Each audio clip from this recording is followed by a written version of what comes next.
before a sword was raised, before an army marched. One thing had already determined the course of war. Not weapons, but the mind. And in the ancient world, that mind belonged to a philosopher, an Aristotle. In the Palace of Macedonia, Aristotle was not merely a teacher. He was the unseen architect of policy and strategy.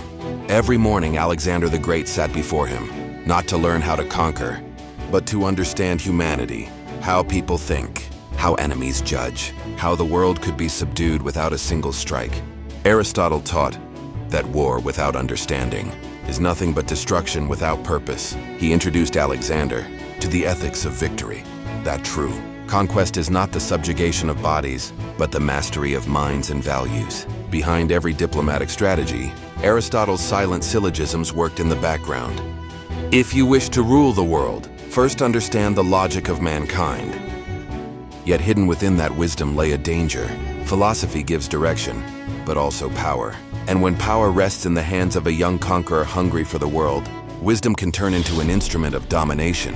Aristotle knew the risk, but like a sharpened blade, knowledge cannot be unmade once it's given. When Alexander conquered Persia, India, and Egypt, he did so not only with his sword, but with a mind forged under the discipline of a philosopher. And therein lies one of history's greatest ironies. The king conquered the world, but the philosopher had already conquered the king. Knights in Pella were not always silent. Behind the palace walls stood two shadows, one thinking, one dreaming of empire. Aristotle and Alexander, two names, two ambitions, one destiny. The room was small, lit only by the flicker of a lantern. At a stone table, Aristotle wrote. Beside him, Alexander asked, "Can wisdom conquer faster than the sword?" Aristotle looked up sharply. "The sword cuts the body," he said, "but logic conquers generations." He taught strategy not from books of war, but from the philosophy of politics. How to understand the will of the people, how to read the fear of the enemy. The true war, he said, is fought in the human mind. But Alexander began to ask deeper questions. Are men merely tools for a greater purpose? Aristotle fell silent. He realized his student was now stepping into dangerous territory. Philosophy twisted toward power. Years later, as Alexander stood at the banks of the Indus River, he commanded thousands with a single phrase, use logic before blood. That sentence, an echo of that small room in Pella, became the deadliest strategy of the ancient world. What happens when a single logical principle determines the lives of thousands? For Aristotle, war was merely a test of correct thinking. He believed in balance, the golden mean. Courage is not the absence of fear, but knowing when to advance. It was a lesson he carved into Alexander's soul, and on every battlefield, that principle became the heartbeat of the Macedonian army. When Alexander planned to attack Thebes, he weighed the decision not with emotion, but with Aristotle's reasoning. Do not destroy what can be turned into an ally. That logic spared thousands and expanded his empire without unsheathing his sword. Yet the farther Alexander marched, the further he drifted from his teacher's principles. Philosophy became weaponry, not wisdom. And Aristotle, from Athens, heard of massacres carried out by the very student he had shaped with virtue. The irony was cruel. Philosophy created to understand man was now being used to dominate him. For some, philosophy was reflection. For Alexander, it was a weapon.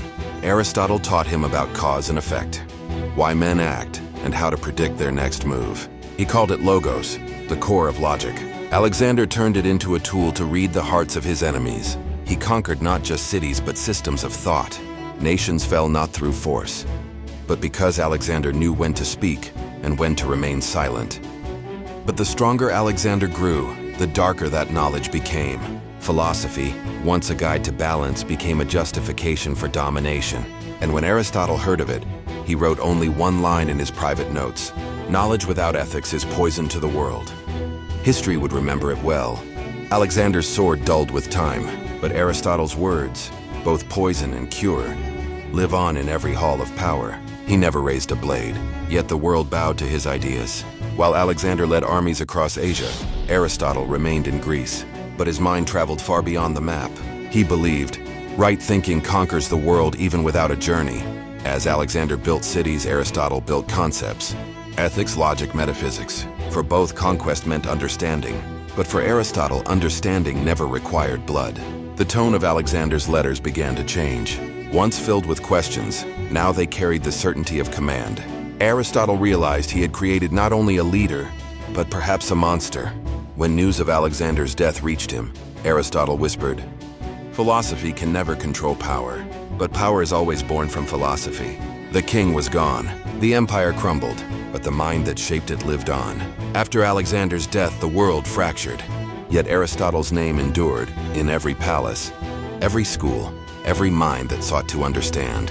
His philosophy became the foundation of diplomacy, strategy, and governance itself. Rulers tried to separate war from morality, but Aristotle's words kept echoing. A purpose without virtue is only intelligent violence. And even today, the world still wages wars, not with weapons, but with logic. The immortal inheritance of the teacher from Stagira. What is stronger than an army of 1,000 men? One idea that cannot be killed. Aristotle knew true power lies not in the spear, but in the structure of thought. He told young Alexander, "If you wish to rule the world, first master its logic." And true enough, when the Macedonians reached Asia, Alexander already knew how to conquer without spilling blood. He ordered his soldiers to honor local gods, learn languages, and study cultures. It was the subtlest strategy in the history of conquest. While other kings arrived with fire, Alexander came with curiosity. Yet behind that gentleness there was a shadow. For every understanding can become manipulation, and the deeper Alexander understood mankind, the easier it was for him to control them. In the end, Aristotle's ideas shaped the world, but also birthed a monster who could think faster than his own morality. Ideas are immortal, but they do not always side with good. There is a war unrecorded by history, not between soldiers and kings, but between teacher and student. Aristotle taught Alexander about justice, duty, and wisdom, but at the heart of power, philosophy was twisted into a tool. Alexander bent those lessons, not to balance but to justify conquest. When the news reached Greece, Aristotle sat in silence for a long time. Then he told his students, "When the mind is trained to rule rather than to understand, destruction is only a matter of time." As Alexander marched eastward, his teacher's shadow followed. He began writing long letters, not about war, but about philosophy. One of them contained a haunting question.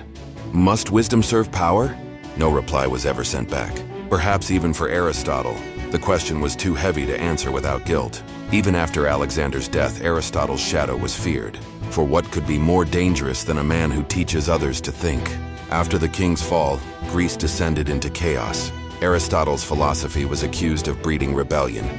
For his ideas freed minds from dogma, he was hunted not for wrongdoing, but for truth too powerful to be tolerated. In exile, Aristotle told his students, "Let me leave Athens, so Athens does not sin against philosophy twice."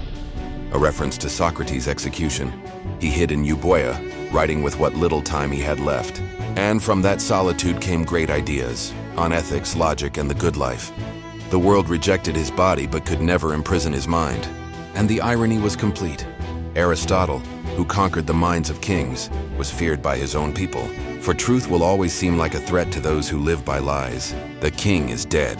The empire is dust, but the teacher's name endures through time. Centuries after his death, Aristotle's thought still lives. He became the foundation of science, logic, and even the technology that drives our modern world. Every algorithm, every political decision, every moral theory, all bear traces of his mind. In the universities of the Middle Ages, scholars called him only one thing, the philosopher, as if no other existed. From churches to laboratories, from palaces to classrooms, his thought became the structure of human reason, yet that legacy is both glory and burden. For in a changing world, mankind still struggles with the same question. How can we think rightly without losing our hearts? Perhaps Aristotle never wanted to be worshipped. He only wanted us to think as he did, to question everything, even himself.